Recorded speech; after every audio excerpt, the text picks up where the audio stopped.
Hey there and welcome. My name is Jason Dykstra from theycallmedad.ca. Right now what we're doing on this channel is we're doing a bit of a series around things I wish I would have known about grief. And we did the first one last week, all about friendship, and today I want to talk a little bit about self-confidence. About a month after we lost our son, I had to give a presentation for work, which is pretty normal. I'm pretty used to giving presentations, and this presentation was no exception. You know, I knew the slides forward and back. You know which jokes are going to land. You know the information. You know the flow of the presentation. But something was just a little off that day. From what I'm told, the presentation itself went well, but when I got out of that presentation, I was like, oh my goodness, that was a flop. It just didn't feel right. And from the audience perspective, it seemed like it went really, really well, and from the comments and everything like that. But for me personally, looking at that presentation, I just felt like, man, that sucked. I really realized it that day that my confidence, my self-confidence was shot. All the confidence that I had in my abilities, in the presentations I was doing, the work I was doing, working with clients and coaching and mediating and doing different trainings, all the things that I thought I knew seemingly just vanished. I mean, here's the thing. I just no longer trusted in my instincts. I didn't trust in my intuition anymore, and I really came to rely on those things. Professional and social life, I just really started to rely on those things, and all of a sudden I just couldn't trust them anymore. The confidence that I had in my knowledge, the years that I spent learning about conflict management and the presentation, all of that kind of stuff, all just seemingly vanished. Did I even know how to extend empathy to another person anymore? Did I really know what was best for my kids? Did I really even know the direction that I wanted to go anymore? All of it was continuously questioned from that point forward. I didn't feel like I could trust my instincts anymore, my intuition, my body, my thoughts, even my feelings. I just didn't feel like I could trust them anymore. I mean, it's one thing to start trusting others, but it's a whole nother thing to start trusting in yourself again, to test yourself and your abilities and your feelings and your emotions and just your knowledge. Can I really listen to what my intuition is saying? What if I get it wrong? What if I screw up again? What if I'm wrong again?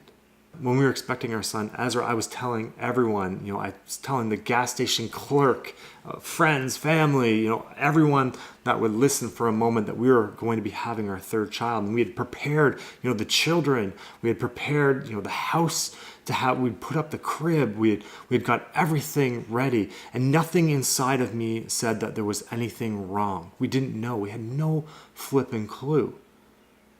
And what happened if I was wrong again? And then we lost our son.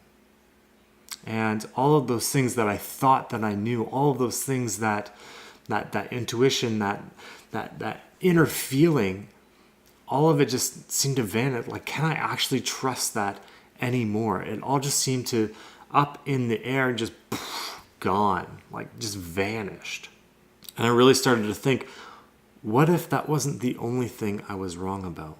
It feels harsh to judge yourself that way. For me, at least, it's a reality. Because I didn't see it coming, because nothing in my body prepared myself for it, and that I was just like so out of my mind excited to be having another child, to not see it coming and to have our son be born without a breath was just earth-shattering.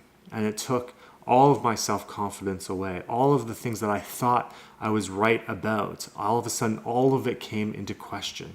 I just wish I would have known that I would start to feel that way. And 2.5 years later, a lot of that confidence has come back. And yet there's still pieces of me that feel like I just can't trust it. And maybe it'll get better and maybe it won't. I don't know. But I just wish someone would have told me when we were experiencing, this grief, and maybe it wouldn't have helped. Maybe I would have judged myself harsher. I don't know. But one thing that I do know is that I've become more comfortable with being wrong, become more comfortable with not knowing all of the answers and working through those things with other people when I don't know. I'm more comfortable with this idea of failing and picking myself back up again, because I've been through just a really shitty thing. It's really changed my perspective. I'm getting more comfortable of kind of living into that tension of, this is going to be awesome, and it may all completely go to shit. And being more comfortable kind of living in that moment. I'm more willing to put a thought out on the table and have it be wrong, and look at it and change my mind, change my opinion about it. But it's taken time. It's taken a long time. Maybe I was just expecting to bounce back so much quicker than I actually did. Either way, I guess that's just part of the process. I just kind of wish I had known this thing called grief. I just wish I would have known it was all part of it. Well, thanks for joining us for the second video. If you want to see the first video, I'll leave a link down in the description. I also have a free ebook that you can go and download. Again, I'll leave that down in the description. Make sure you hit that subscribe button to follow along for this series. And if you have anything to add to any of these videos, please make sure that you leave a comment down below. I would love to hear from you and have further conversation. So until next time, guys, peace and love.